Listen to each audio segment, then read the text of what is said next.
Escaping advertising is something that we'll probably never be able to accomplish, but by all means, the forms in which you will be consuming advertising are going to change drastically, I believe.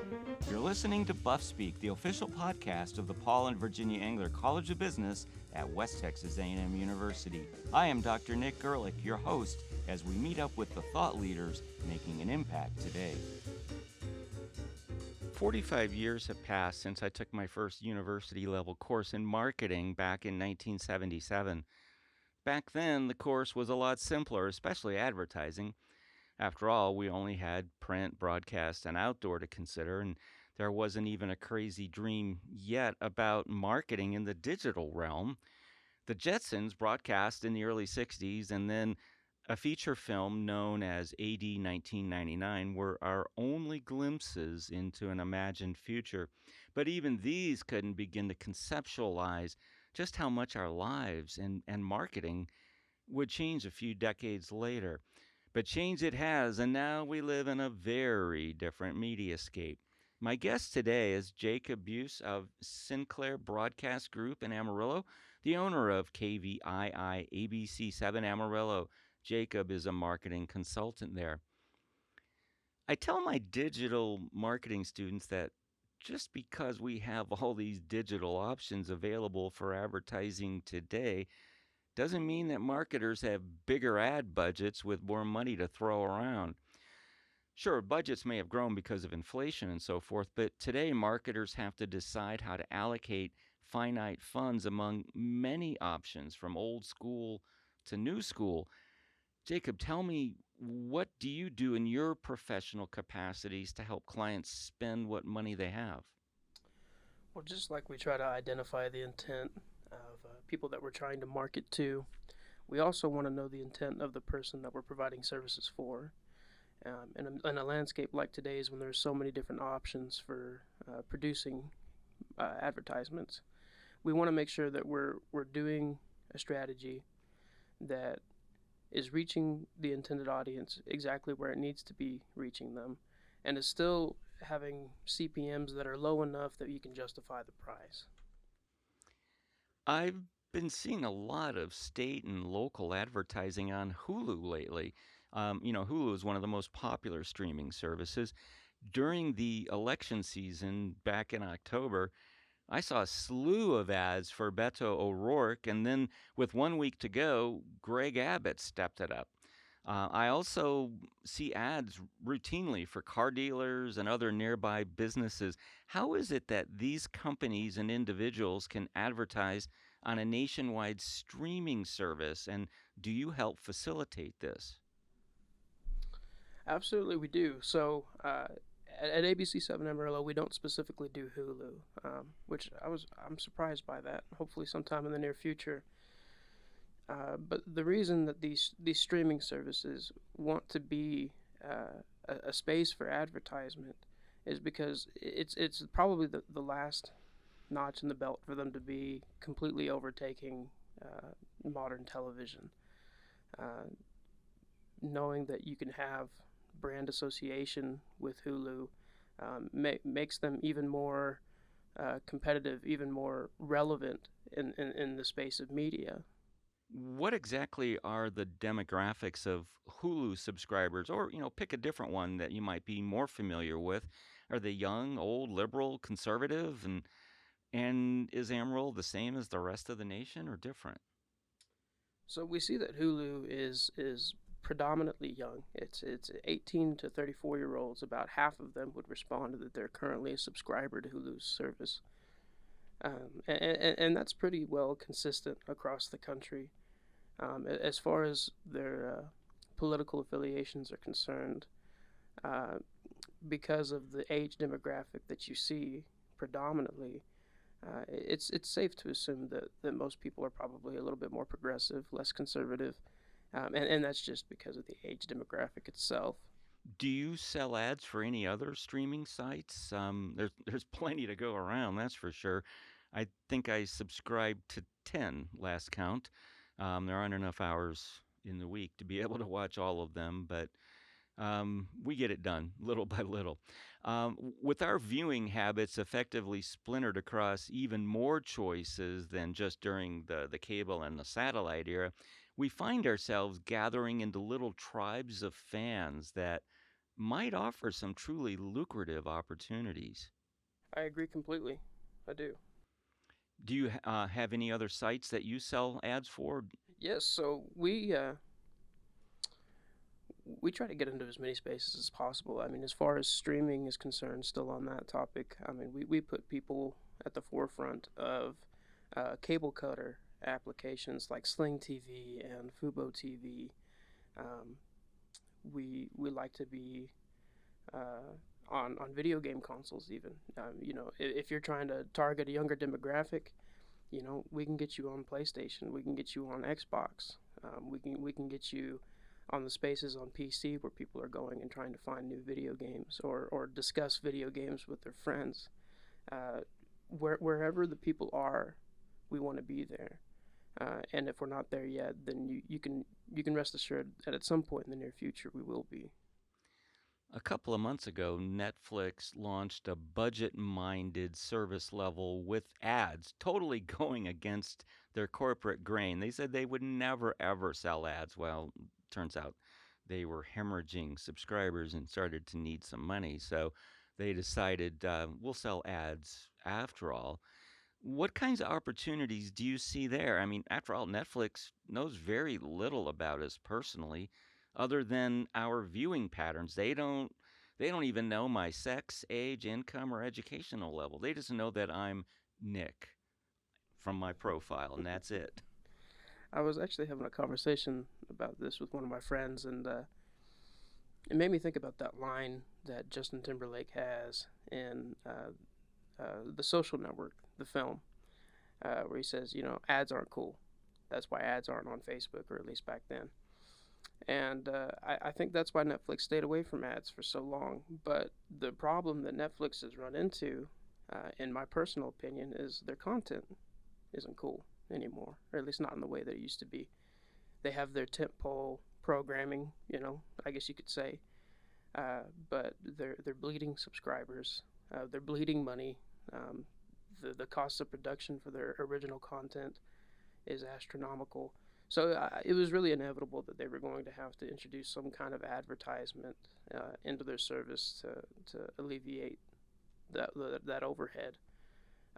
As far as what Netflix is able to do as far as targeting, I think that you can actually extrapolate quite a bit from what people are interested in. Uh, just knowing that someone likes Santa Clarita Diet or is a big fan of true crime might tell you a lot more about what other things that person might be interested in as far as products or services, or other media. So even though Netflix doesn't know very granular bits of information about its subscribers, there's plenty that they have to be able to narrow things down and make it a competitive ad space for businesses. So I'm going to tell you some of the shows that I have watched on Netflix just in the last year, and see if you can profile me Absolutely. on the fly. Okay, Absolutely. so Squid Game, Ozark season 4, Stranger Things season 4, and then in October The Watcher, which was a really cool series. What do you know about me now? I can tell you that just by you watching Ozark, I know that you're probably a white male. Um, couldn't necessarily peg you on your age based off of that alone, but from there, I can make an educated guess. I could say that, okay, well, perhaps you would be interested in services that uh, are traditionally very successful with. You know what? That was a bit of a gotcha question for me. You know? Well, I get it because I can tell you about some of the what I think are very targeted ads on Hulu right now because this year I watched Only Murders in the Building season 2 and plowed through What We Do in the Shadows, and I get tons of ads for a website called For Hymns. It's for obviously his. for men, not Absolutely. for women. Okay, so just because my profile has my first name, that doesn't necessarily mean I'm a guy, but maybe the shows I'm watching tip my hand. Absolutely. Absolutely. And they do have the information, that states, he watched this. He also watched this. He also watched this. Um, Obviously, there's certain aspects of that media that are speaking to you individually and that are capturing your interest, and that's what advertising is at its core nowadays, especially is telling a story. If you're interested in the story that this form of media has to tell, then more than likely you'd respond positively to the messaging that this business has in their advertising. We hear a lot about SEO these days too, search engine optimization. With so many voices in the wild, well, I mean advertisers, it's become increasingly difficult to stand out in the crowd. We're bombarded with ads no matter where we go, at every turn. And worse yet, whenever we Google something, we often get hundreds of thousands of possible hits. Yet we seldom scroll down more than 3 pages of results. What is SEO and how do you work with clients to help them rise to the top? So SEO, or search engine optimization, is the process of making somebody more competitive in search queries. If you're looking for an Amarillo plumber, and you have a plumbing business, you want to be in the first four search results of Google, let's say. The way that you become more competitive on Google or any other search engine, the way that you climb up the search results is by identifying a niche. You're never going to compete with major corporations like Amazon. You're never going to be bigger than Google. But you can be bigger than the competition locally, absolutely. And we do that through keyword analysis, making sure that Google understands what your content is about. Your website, if you're a plumber, needs to have a lot of copy that informs Google. Okay, this is a local plumber. They're based in Amarillo, Texas. These are the services they provide. These are the prices that they're providing to their clients. The other thing that you want to make sure is that your website, your online digital property, is running efficiently. Google takes into account things like your page speed or whether or not your content looks spammy. Google has a reputation to uphold, absolutely. And the only way that they can uphold that reputation is by only recommending people to online users that have quality content that's relevant, that's modern, that's not going to leave them disappointed. And that's why you'll find personally you never have to go past the first four search results because the quality results that you're looking for, they're front loaded. And that's very purposeful. So the goal of effective search engine optimization, the way that you make a small business owner competitive in the online space is making sure that they're bringing forth value. And even though it can take time, it's absolutely possible to accomplish that without breaking the bank. Back in the old days of web programming, meaning like back in the late 90s, people tried to hack the system a little by loading a bunch of keywords into hidden places in the web design, into the page that was all there, but you didn't necessarily see all these things. So if you were doing a web page for a plumber locally, you would have things like Amarillo, plumbing, pipes, and all the words that have to do with plumbing.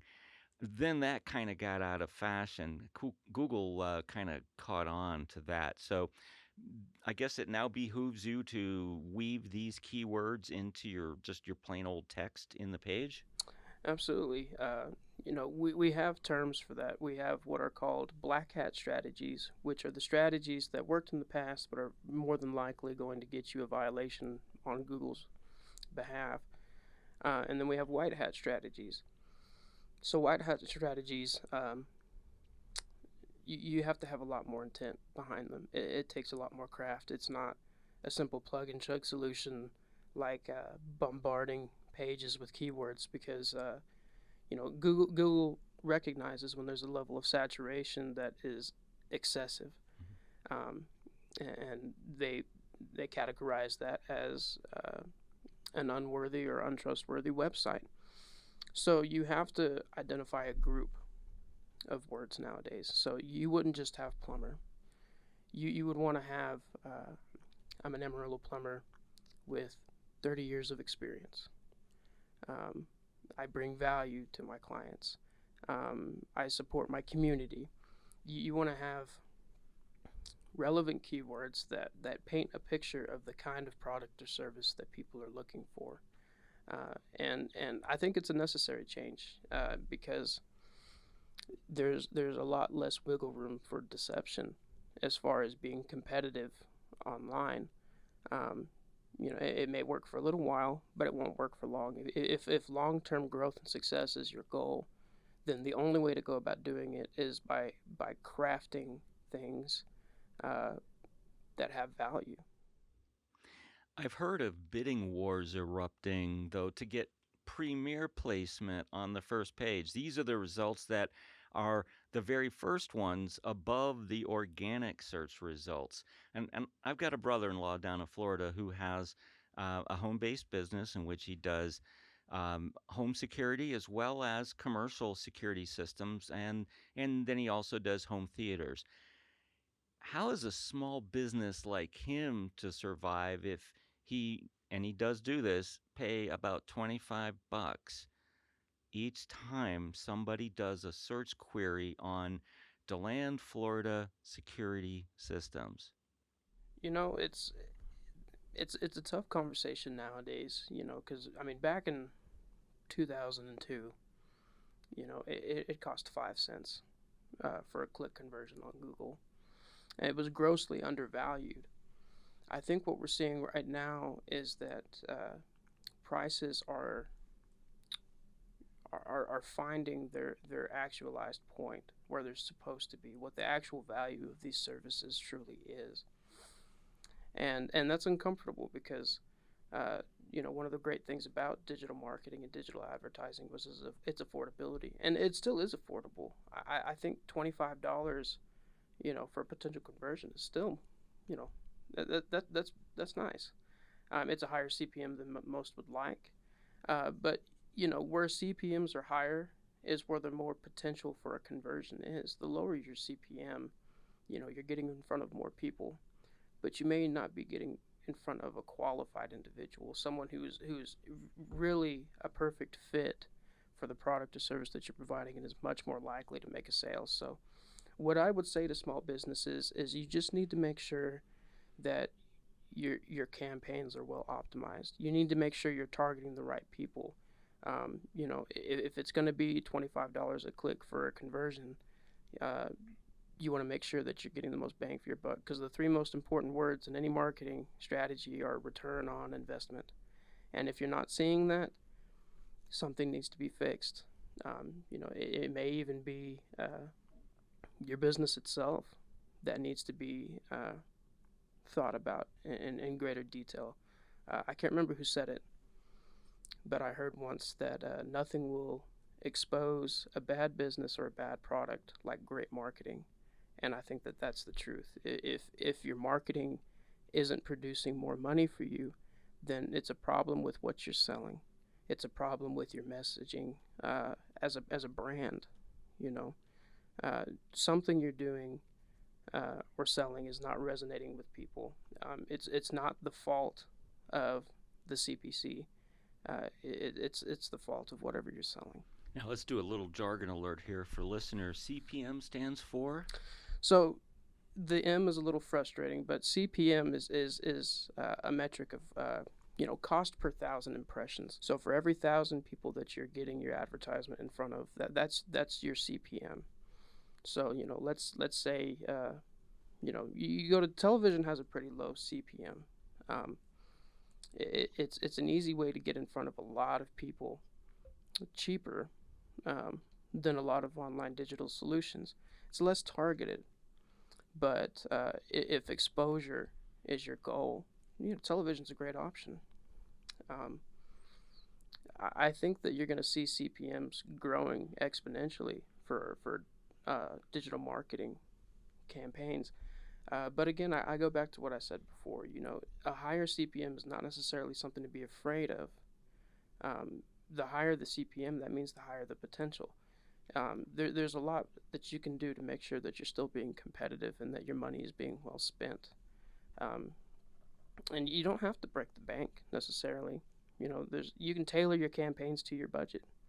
You may not get as many conversions, but that's what testing is for. Test two versions of the same campaign for the same product or service, and see which one's more successful. Keep the successful one, and then create a third option, and then a fourth option. And by process of elimination, you will eventually have created a strategy that is effective with your demographic, and that for a fact, when I put out this campaign, it's going to generate a return on my investment. And then that $25 conversion, or that $35 CPM expense doesn't seem so daunting. It seems like everyone today thinks they're in the advertising business. It started when Google and Facebook realized the upside potential of selling ads while disguised as providing a service or entertainment for us. But now Amazon is selling ads within its site. And just this fall, back in October, Uber announced Journey ads, in app ads placed squarely in front of a passenger who has already announced his or her destination. It doesn't get much more laser focused than this, and it hits people at a time when they're least expecting ads. Kind of like this: going to the convention center? Well, here are some restaurants and bars nearby. Well, and that's just the nature of the time that we live in. Everything is designed to capture the consumer's attention. Consumers want to feel like anything that they're consuming was made especially for them. And being told, hey, here's some forms of recreation right next to where you're going to be going. Here's that bar. Here's a restaurant within walking distance. I think that that's something that's going to resonate well with people, because they want convenience more than anything, and it's also, on the flip side, convenient for businesses that they're able to target so effectively in that manner. I think that you could absolutely make an argument for, whether it's ethical, but at the end of the day, it's the digital age. It makes more sense for Uber to have this Journey ads integration than to not have it. Um, and I'm excited to see where strategies like this go next. Well, this leads me to my next point, one that I stress over and over with my students. We have become an audience of one society. The ads we see are tailored to us personally, whether it is retargeting based on a search we did yesterday, or our destination in rideshare, or as Facebook does, profiling based on all of our likes and posts and comments. To be honest, I kind of like being sold things for which I have a proven interest. This would be like playing Jeopardy. Products I will never buy. What are feminine hygiene products? Pickup trucks? Android devices? Yeah, I'll take the $200 for that. I don't want to see ads for things I'm never gonna buy. How has this tactic made life better for marketers, and are they truly able to get more bang for their advertising buck now? Absolutely. You've eliminated an entire portion of the market that is never going to be interested in your services. You're not wasting your time. You're able to qualify clients before you ever cold call them, before they ever get an email from one of your email campaigns, before they receive any direct mail. Um, it, it, it's an on-demand economy that we live in, and we can't afford to waste time or money on consumers that will never have any interest in our product. Uh, this is beneficial not only to the marketers as far as their jobs are concerned, but like you said, nobody has any interest having products and services shoved down their throat that don't apply to them.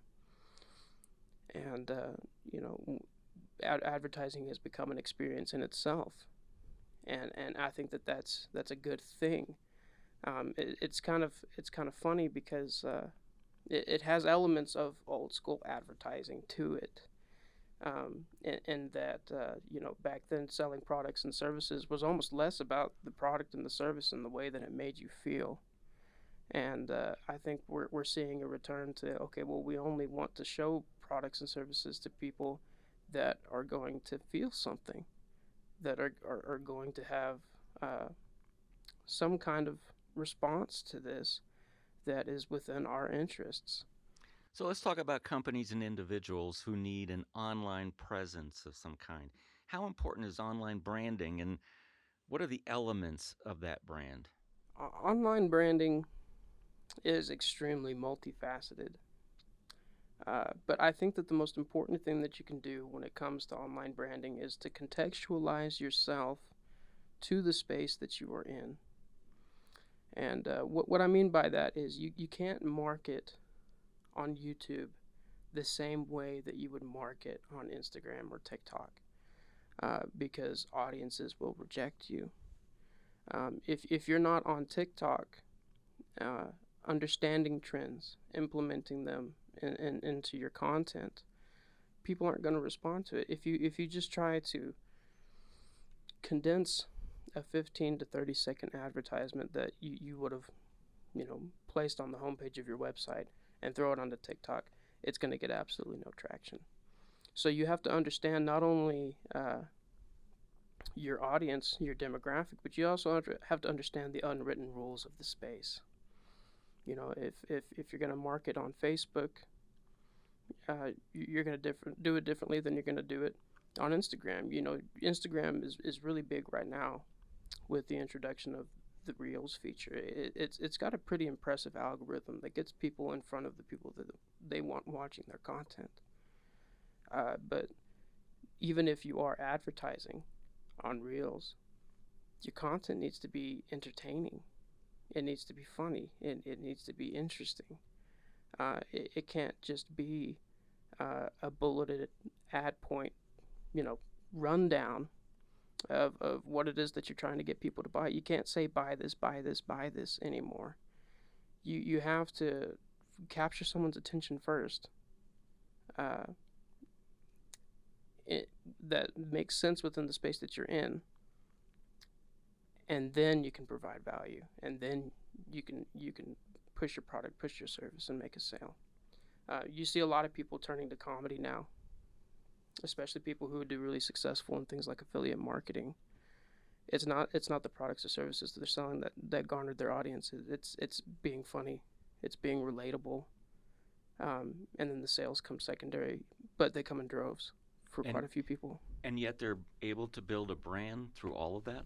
Yeah, their branding is themselves. They're an influencer. You know, you hear that word tossed around a lot, but it's true. I mean, you know, you used to pay basketball players millions of dollars to be in your Head and Shoulders commercial. Now you want the hottest person on TikTok. You want that YouTuber, you know, who makes mukbang videos on, you know. but people, that trust is very important to consumers. And I think that the idea is that this person creates content that makes me smile or that I relate to. I take time out of my day to consume their content because it makes me feel something. And if they're selling something, you know, I can trust them. I can trust their association with this brand, this product, this service, because I enjoy them so much. And you know, that's something that agencies have to contend with, because that's not what we do. But it is absolutely taking off. So, you know, to circle back, I don't know if I've even answered your question, but online branding is a mixed bag. You know, but it really comes with understanding trends, understanding what people think is cool, what people think is interesting. Because if you're in an online space that doesn't think that you're cool or interesting, you're never going to make it. Is it necessary for a company or individual to have a presence on all the platforms? Seems to me it would be terribly expensive and time consuming to have to create content and monitor feedback on every social media site, not to mention trying to write blogs, send emails, and host podcasts. Absolutely not. And the reason is, I mean, of course, everything is saturated. The sheer amount of content that you would have to produce to gain any traction on one platform or another is outrageous. And people make the argument, well, it only takes once. It only takes that one time for something that you produce and put on the internet to get traction. But it begs the question: does a construction company need to be on TikTok? Does would a doctor's office be better off being on LinkedIn than advertising on Snapchat? I think that you can absolutely tailor your messaging to the most effective platform that supports that message. Just what is your brand? Is your brand, stoic and professional, or is it lighthearted and counterculture in nature? The spaces that are appropriate for you are completely different after doing an analysis like that. Let's take a look at social media stores, which are all the rage these days on Instagram and Facebook. In addition to becoming advertising portals, these sites have also become shopping platforms. How effective are they in this regard? And do you think people really want to shop when they just came to check on what their friends are doing? I think it's a misconception that people get on Facebook anymore really to check what their friends are doing. I think people get on Facebook because it is just an addiction. It's a never ending feed that triggers a dopamine response, and of course, Facebook wants to have your attention for as long as possible. And what's more addicting online than online shopping and content consumption simultaneously? I think that Facebook was very tactful in their inclusion of the marketplace. I think that it's a very practical thing to have. I use it all the time, especially when I need to unload stuff because I'm a hoarder, or it would just be nice to have a little extra spending money. Oh, there's a lot of utility to that. But it serves the dual purpose of keeping people's attention. It's within Facebook's interest that you are on their application or on their website absolutely as long as possible. Most smartphones have a feature where you can go in and look at your daily or weekly consumption of a specific application. I would challenge anybody to go in and look at those metrics and tell me that in the 4 hours you were on Facebook yesterday, uh, you remember anything that your friends were doing. Why were you there for 4 hours? It's an interesting question. What did you do for 4 hours? Do you remember any of it? But they got you. One last thing before we catch our breaths. Our smartphones allow for some amazing flexibility in advertising because we are necessarily pinging off cell phone towers everywhere we go. We are also passing by or near many places of business. It's possible to use geofences, which are basically invisible barbed wire fences, if you will, to make this as Texas as possible. And these are used to target potential customers as soon as they unwittingly cross into a certain territory of your own definition. I used to be amazed when my Google Maps would tell me, turn right after the Starbucks. Of course, this is a route that I asked for. I'm going from A to B, and it's taken me there. But now it's telling me to turn right after the Starbucks, not turn right on McGregor Street or whatever.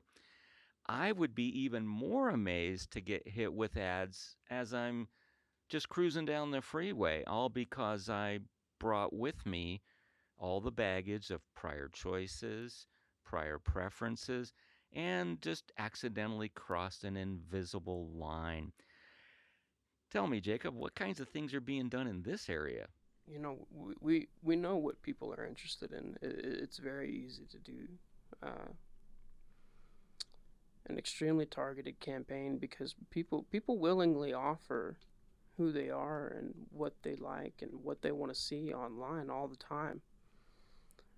So by identifying search intent or their history of consumption online, we're able to provide advertisements that are extremely relevant to them. But more than that, we're able to in real time provide relevant advertising to someone when it's most likely to be effective.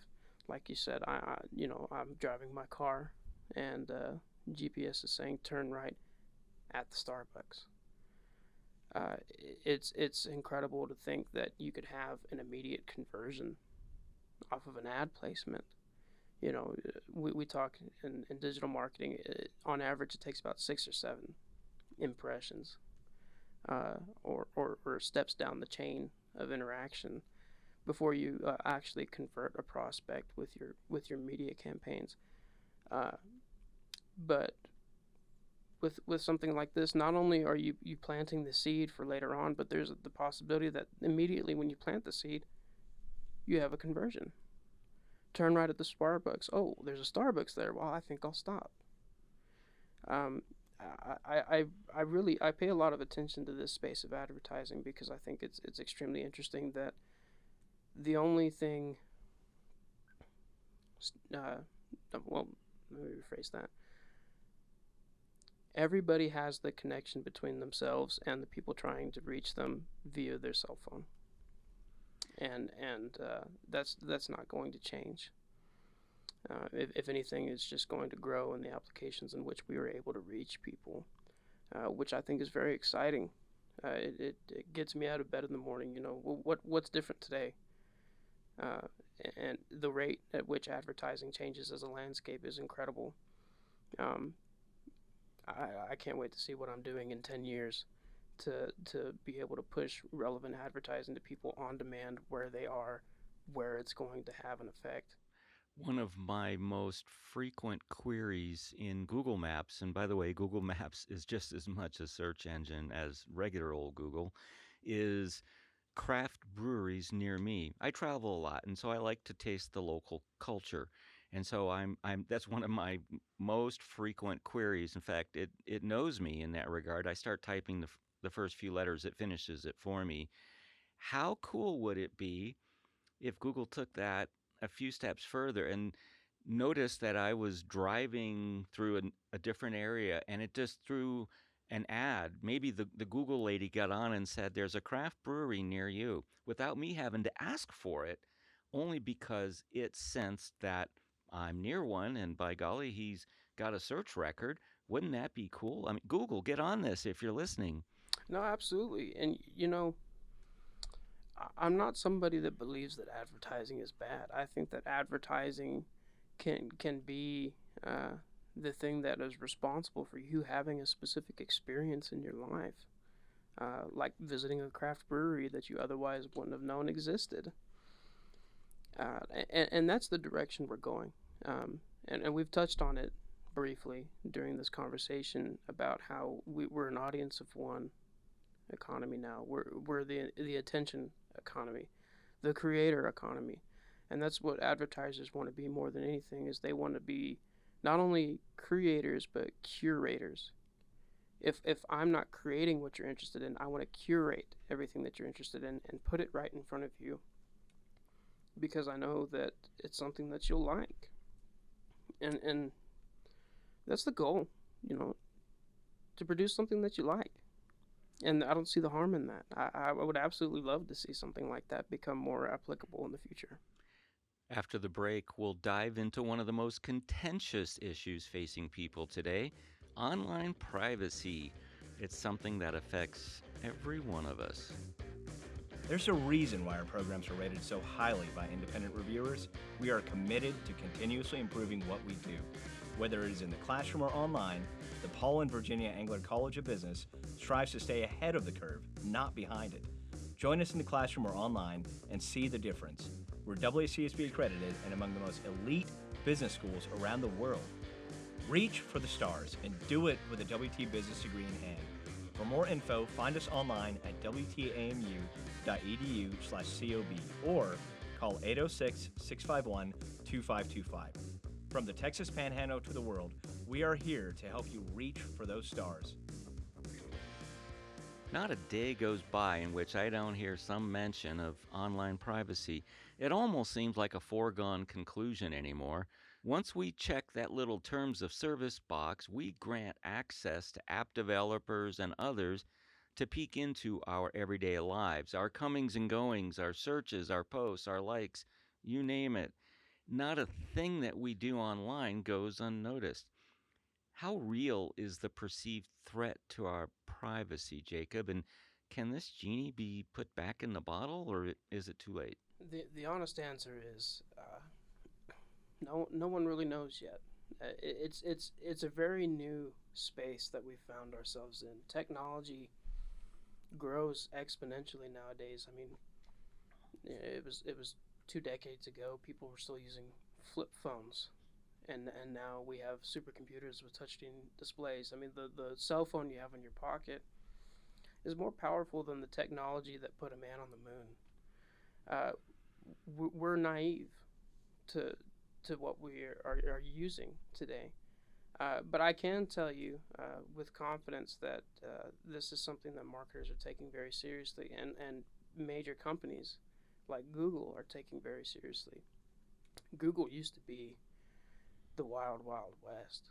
You know, if you want to talk about perceived or actual threats to privacy, I think that you could wag a finger at Google quite a bit.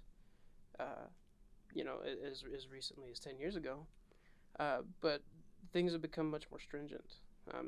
Personally, at ABC7, you know, we adhere to the protocols that Google is using currently, and the state of California uses, because California is the most strict, structured, prohibitive state in the United States when it comes to what you can and can't do with marketing. And more rules are being written every single day. You know, we were talking about search engine optimization, about how black hat doesn't work anymore. You have to go white hat. It takes time. It takes more effort. But it's a natural progression for a better form of digital advertising. So how real is the perceived threat to our privacy? It's there. You know, people know a lot about you,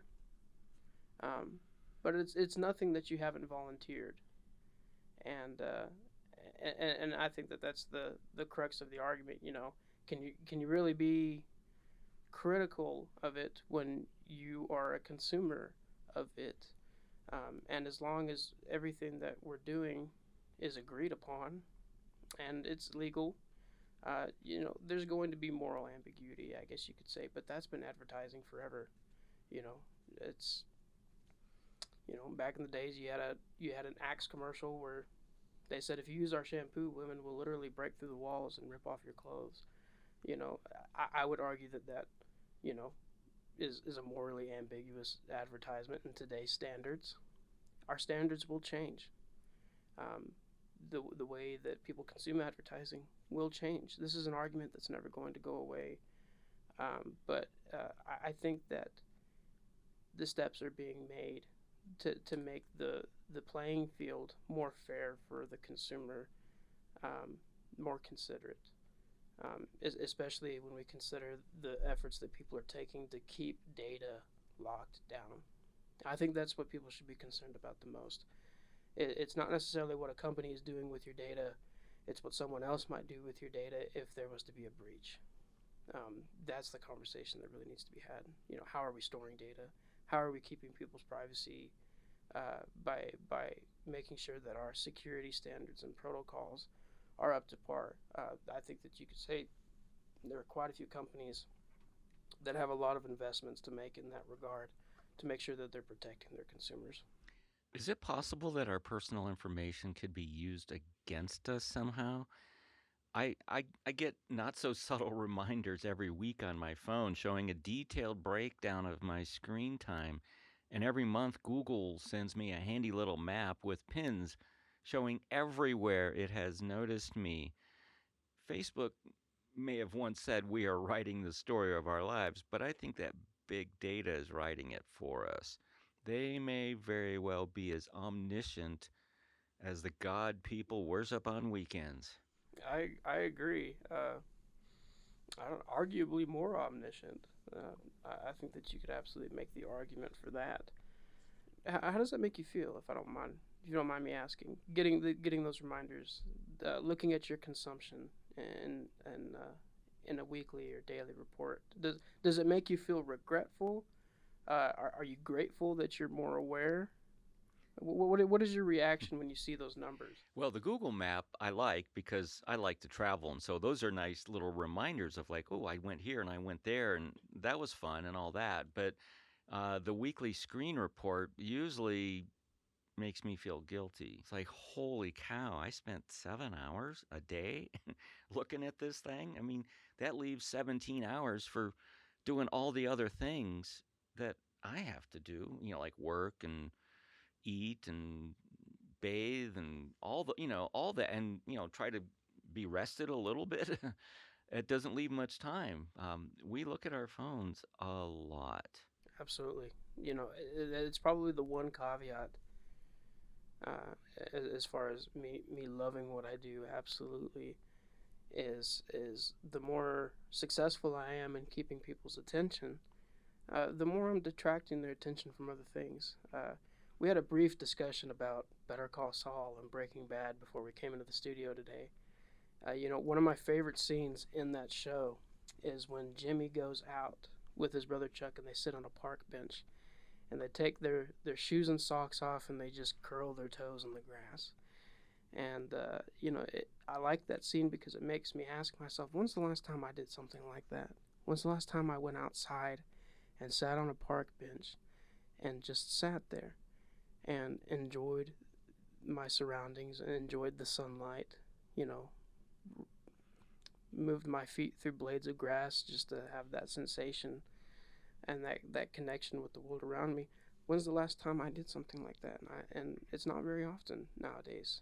I think that people, and some of this is to do with the pandemic, but it's been an ongoing trend for some time. People are much more secluded to their places of comfort and their technology. And as much as I love technology and I'm a huge fan of it and I love what I do for a living, uh, I I kind of lament that we're having less moments like that every day.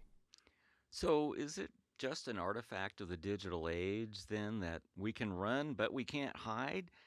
I mean, after all, 85% of us own a smartphone these days, and it's always trying to communicate with a tower or hop on Wi Fi. We are always on. I would agree with that.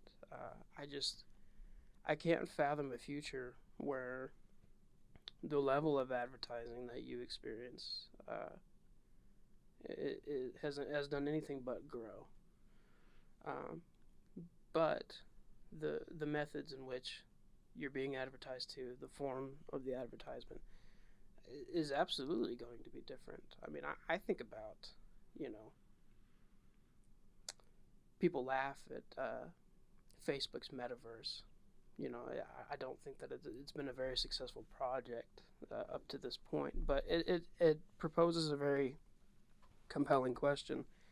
How long is it until we have a reality that's completely separate from ours?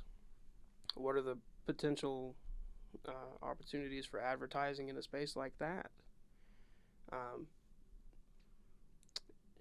you could get very Orwellian with it, I think, but uh,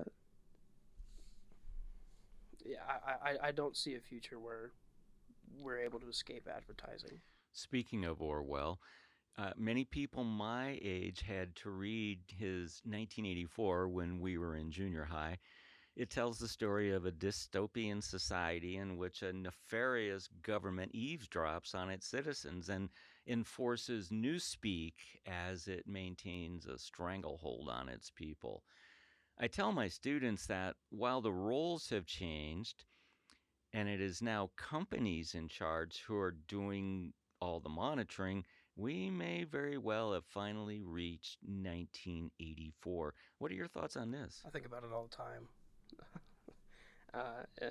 As someone who's a huge fan of George Orwell, um, it's especially interesting to go back and read that book, and in retrospect, it was prophetic, almost more than it's a work of fiction.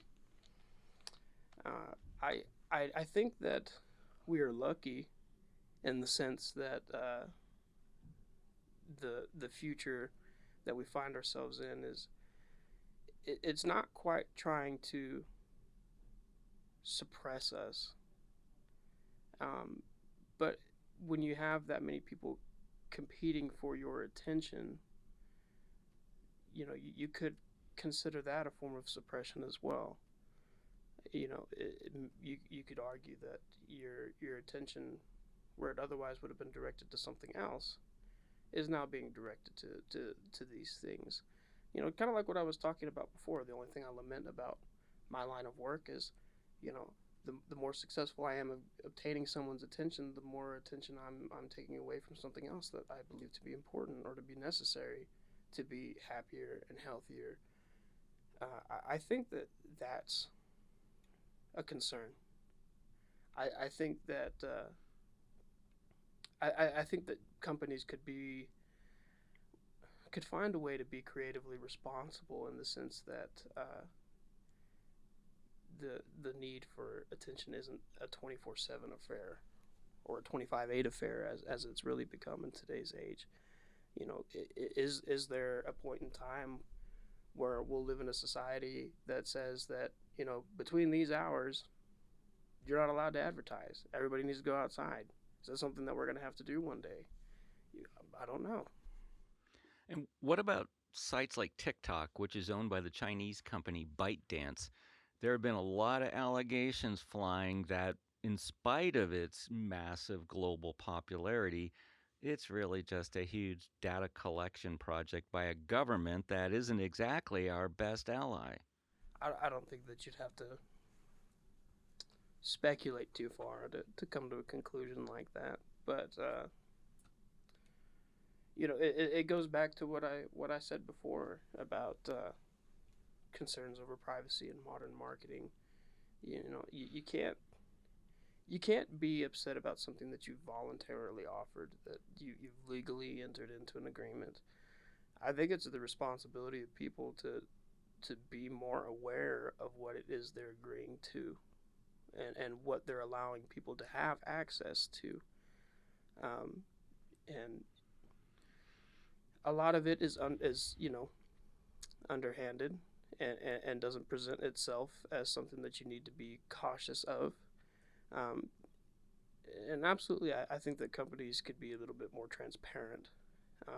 But at the end of the day, it is your responsibility to make sure that you are completely aware of what it is that you are allowing people to have access to in your life. And it's great to operate on the basic assumption that if you're doing something online, it's not private. Even though we would all like to believe so, we would like to believe that every message we've ever sent is going to remain private, or every picture that we've sent or received, that every submission to a forum on a website where you are operating under anonymity is private. It's not. Every companies know what you're doing, where you're doing it from, what kind of device you're doing it from. I mean, down to the make and model of your cell phone. People know what you're doing and how you're doing it. And I wish that I could provide more comfort to people and say that there was a way to avoid that, but there's not. If you're going to be active in the digital world, you're going to make a sacrifice of privacy. But I'm of the opinion that the safer you are, The more privacy you have, perhaps the less liberty you have, perhaps the less fun you're having to a degree. I don't know what China's intent with TikTok is. I don't know exactly what they would use your information for. Um, I would say if that is something that alarms you, don't use it. If you like watching 15 to 30-second blurbs of funny cats and people dancing and just pure turn your brain off and have fun content, then go for it. You know, We've all heard it said many times, if you're not paying for the product, then you are the product. What are your thoughts on this, Jacob? that's absolutely true in my opinion. There's you hear your parents, teachers, um, people you look up to your entire life tell you from the time that you're a child, there's no such thing as free.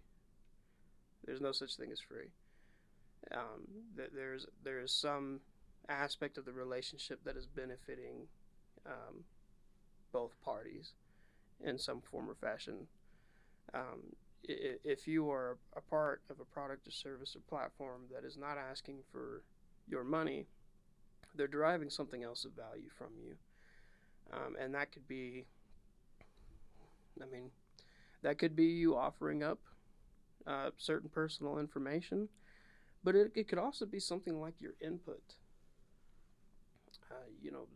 You see, there's a multitude of services now that are valuable as resources because people who have certain areas of expertise or experience are offering up their knowledge freely. I mean, I think Reddit is an incredible platform. It's it's not always great. There's a lot of things about Reddit that I don't like, but it's incredible the amount of subreddits that you can find that have valuable sources of information from the kind of people that you would normally have to pay to get that information from. Now, absolutely don't derive legal advice from Reddit, disclaimer, but there are a multitude of subreddits out there where legal experts are going on and answering questions that people have. What's the price on that? Well, the advantage for you is you get access to that kind of information for free. And you didn't have to go out and pay for it. You didn't have to go out and hunt it down. It was right there at your fingertips. And the advantage that Reddit gives is they're keeping your attention. Their user rates have never been better.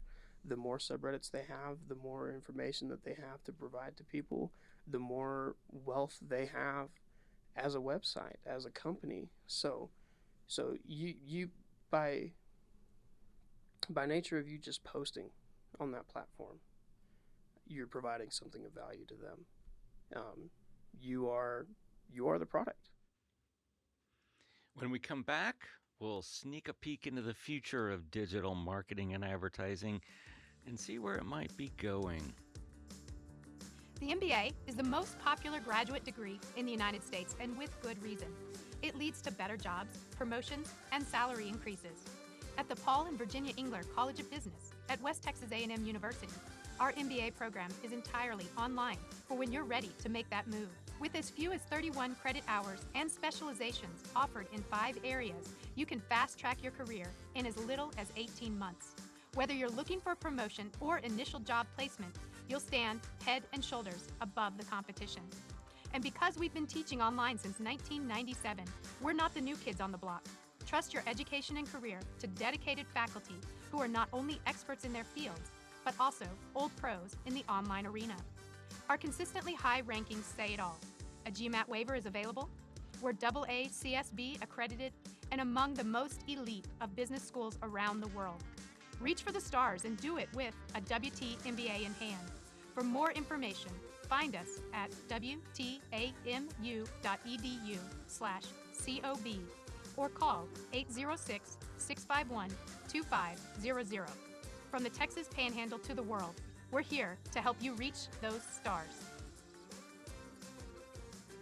I've been teaching various forms of digital marketing for almost 25 years now, starting with basic e-commerce, then evolving into social media, and now mobile and all the latest advances.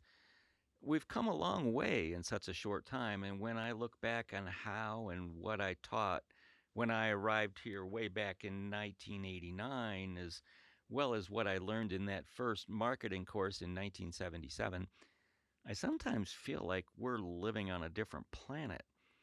Is this pace of change going to keep going like this, or will it slow down, or just keep accelerating? It's hard trying to keep up. I mean, I spend a lot of time trying to keep up with all the latest stuff, not just as a consumer, but especially as a professor. Is this treadmill ever going to end? You know, I wish I had a more clear-cut answer to that question. I think that my gut impulse is to say that this level of growth is not sustainable, but people have been saying that for a very long time and proven wrong. Uh, I'm excited, I'm enthralled, and I'm also a little nervous about the rate of progress that we experience technologically um, within the professional realm. Not only is your cell phone going to be able to do more and provide more for you in 10 years, but it's also scary to think that your job might be obsolete in 10 years. Uh, that's the kind of thing that I think about is, what's the trade-off? And I think that all that you can do right now is speculate. Um, as far as marketing is concerned, all I can do is speculate. But I can tell you that the trend is that nothing is, hitting a speed bump anytime soon, I would say. I taught my first online class here in '97. I know my students have all had to listen to me tell these stories over and over and over again, but back then we were on dial-up and all of our web pages were just text, maybe a small number of images, but we had to be careful about bandwidth because we didn't have any. But yeah, I had to learn HTML, all this stuff just to be able to put together my classes. Now we have learning management software. We use Blackboard here. We can incorporate all kinds of discussion boards, audio, video, everything. It just means that all of us have had to make adaptations and keep up with the pace of change. And yet, back in '97, there were a lot of professors who were worried their jobs were going to be rendered obsolete. If anything, it's the exact opposite. There's huge demand for people who can do all these things. But boy, we got to keep adding more tools to the tool chest. Absolutely. There's an expectation for adaptability that's more prevalent now than ever before. Um, I like to think that I'll always be able to keep up with it. Um, I've done a pretty good job up to this point in my life. I mean, and especially younger generations, they're going to be fine. Uh, my son is 5 years old and already technologically proficient to a degree that I'm not comfortable with. So I have to limit his use of technology because I'm like, okay, you're already capable of doing things with this technology that maybe I don't want you to do. And he hasn't done anything seriously wrong on a cell phone or a tablet, but he's sharp. And I think a lot of kids are like that nowadays because they were just born immersed into this digital age. They're as much a product of the digital age as the digital products that we consume. Um, and the evolution of the time that we're in right now, it will be interesting to progress alongside. Do you think there will be new methods of advertising then that we have not yet even begun to dream about? Absolutely.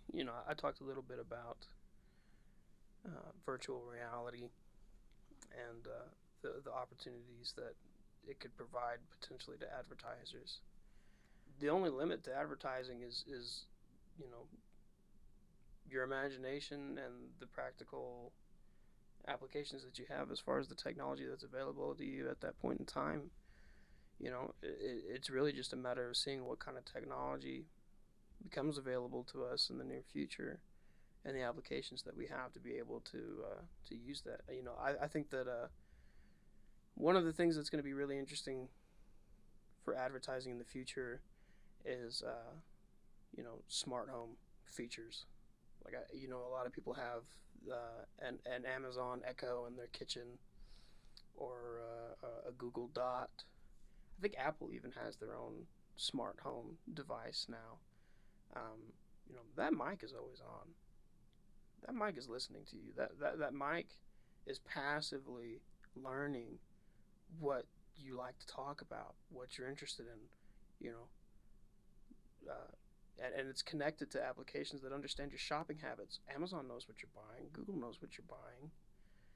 We've invited agents of advertising into our homes in the form of smart home devices. I think that's already a pretty interesting glimpse into the future. I don't know what's next after that. What does this all mean for old school advertising? Will we always have broadcast, print, and outdoor? I mean, after all, your station has already evolved considerably since the digital revolution began. You're doing a lot more than just broadcasting, but we also know that the revolution isn't over. Are there going to be victims along the way, and we're not going to do some of these old school methods? I think it would be naive for me to say that this industry will never change any further. That television broadcast will always be there. My director at ABC 7 said to me, 10 years ago or 20 years ago, your job was much easier than it is now. The level of competition was easier. The way that you would go about making sales is easier. He said, at one point in time, you used to be able to just say to someone, hey, do you want a spot, on Seinfeld? And boom, yeah, you made a sale. Because, of course, everybody wants to be seen next to, tentpole programming like that.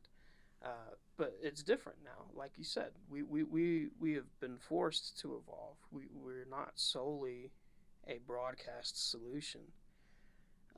We do everything within the digital marketing space, and we even do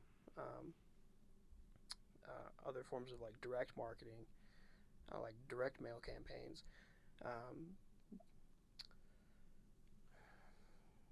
But I think it's not going to be going anywhere anytime soon because of something that we discussed earlier, that digital marketing is becoming a little bit more expensive, and it's extremely competitive. I mean, a sharp kid with a laptop can compete with a company that has 500 employees, as long as he's smart and he's careful in the way that he produces content and spends money on campaigns. But television is more affordable than ever now. So it's really just a matter of demand. Demand is always going to be there for cheaper ways to market that are effective in their own way. If CPMs are what you're looking for, absolutely, TV is incredible.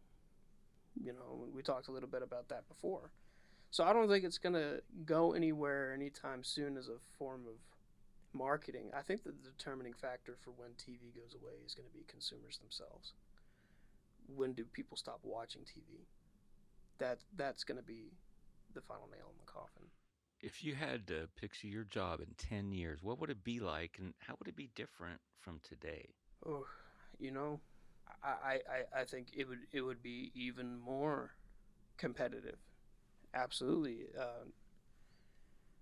I think that the applications for digital advertising would be even more immense. And I think that in 10 years, we may see a trend where we stop trying to adopt old school into the new school as much as we do now. And what I mean by that is I mean, take television, for example. Uh, Obviously, I think that television has its applications and that it's useful. But it's nowhere near as targeted or near as effective as digital marketing. So we've gone to streaming, but we're still advertising on streaming the same way that we're advertising on TV. And you could argue that some people cut their cable, not just because of the price of cable, but because they were tired of being advertised to on cable the way that they were. So we've taken something from an era that is past its prime and are taking it into the modern time. Is that smart though? Is it smart to advertise to people on streaming the same way that we advertised to them on TV and drove them away from TV? I think in 10 years the answer will be no. We have to be more creative with the way that we talk to consumers, the way that we partner with businesses to build creative that gets a response from the market. What we're doing now works. Will it work in 10 years? I don't know. For some things, I don't think so. Our guest today has been Jacob Buse of Sinclair Broadcast Group and ABC7 Amarillo. In the process, we've heard a digital marketing pro tell us like it really is and where we're headed. Jacob, give us your best parting shot. I would say that if you're a university student right now and you have an interest in marketing, you have an interest in business, especially if you're a student at WT, you're in the right place. Go out and get that practical experience. Go out there and learn things for yourself as well. Start using the applications, start using the systems, start learning about the things that are going to make you successful in that business, because things change so rapidly that by the time you graduate or by the time you start sending out your resumes, it might not be relevant anymore. And that's not your professor's fault. But that's the world that we live in. You can never stop learning, but that's the fun of this business. And if you're captivated by things like that, you're going to be a great fit for marketing. And by the way, if you are a student at WT and you are interested in broadcast, you're interested in marketing, you're interested in the things that I do, we're always looking for young, aspiring professionals and talent. So give me a shout. You've been listening to Buff Speak from the Paul and Virginia Engler College of Business at West Texas A&M University. Our executive producer is Justin Lovell, and Allison Hunter is our associate producer. Our co-editors are Maverick Evans and Paul Torres. Lindsay Bjork is our Director of Marketing and Outreach Initiatives, which includes overseeing Buff Speak. Dr. Jeffrey Babb is Director of Accreditation and is our technical consultant. Finally, Dr. Amjad Abdalat is Dean of the college.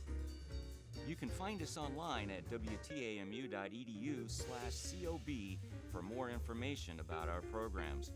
Be sure to check out our many academic offerings. Come for the quality, stay for the small classes, affordable tuition, and friendly, approachable professors. And look online at our faculty blog, profspeak.com, for more insights.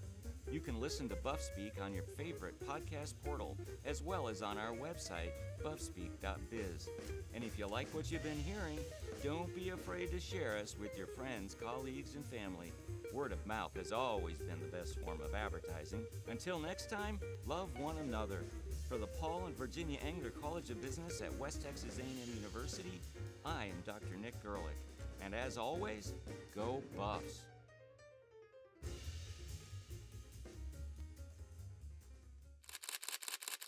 Buff Speak.